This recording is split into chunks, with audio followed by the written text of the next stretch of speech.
lack of words make someone dumb means if you don't have words, you're not able to express your ideas clearly as you think in your mind. तो words को जानना इसीलिए ज़रूरी है. आपके पास words नहीं हैं, शब्द नहीं हैं, तो आप अपने आइडियाज़ को एक्सप्रेस नहीं कर पाएंगे, दूसरों को उसी तरह नहीं बता पाएंगे जैसे आप सोच रहे हैं. इसीलिए vocabulary building is an important part of a scholar. किसी भी स्कॉलर के लिए ये ज़रूरी है कि वो वर्ड्स को इम्प्रूव करता रहे, वर्ड बिल्डिंग, वोकैबुलरी बिल्डिंग करे. और इसी लिए कुछ आपको ऐसे कॉमन वर्ड्स लेते हैं जो अच्छे इंग्लिश के स्टैंडर्ड टेक्स्ट में यूज़ किए जाते हैं.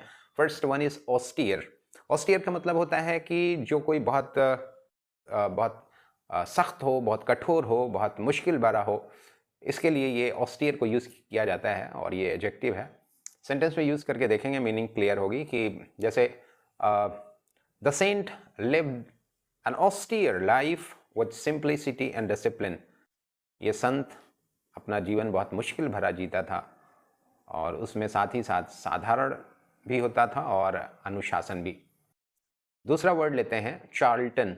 चार्लटन का मतलब होता है इम्पोस्टर, ठग आप इसको कह सकते हैं, धोखेबाज भी कह सकते हैं, या जो कोई कुछ हो ना लेकिन वो होने का दावा करे. जैसे बहुत सारे लोग कहते हैं कि हमारी पहुंच ईश्वर तक है, हम ये बता सकते हैं, वो कर सकते हैं, बट एक्चुअल में वो होते नहीं हैं, ढोंगी होते हैं.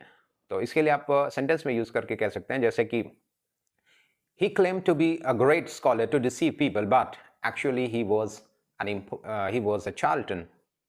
उसने दावा किया कि वो बहुत बड़ा स्कॉलर है, बहुत बड़ा विद्वान है, लेकिन हकीकत में वो एक ठग है, धोखेबाज है.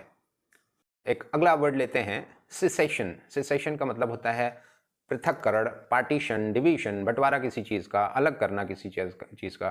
तो सेंटेंस में यूज़ करके देखेंगे, जैसे कि the secession of southern states led to civil war in USA. दक्षिणी जो राज्य थे उनका अलग हो जाना अमेरिका में सिविल वार लेके आया, यानी कि उसकी वजह से सिविल वार हुए. और एक और वर्ड देखते हैं जो बहुत ही कॉमन है, शैम्पू.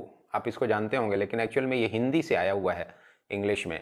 और शैम्पू ये चंपू से बना हुआ है. चंपू एक्चुअल में हेड मसाज को कहते हैं और ये अब हेयर वॉशिंग के लिए यूज़ किया जाता है. आप सेंटेंस में यूज़ करेंगे तो कह सकते हैं I shampoo my hair twice a week. मैं अपने बाल हफ्ते में 2 बार धोता हूँ. I hope these words will be very useful for you if you make your own sentences with them. Thank you for watching the video and keep sharing it to your friends.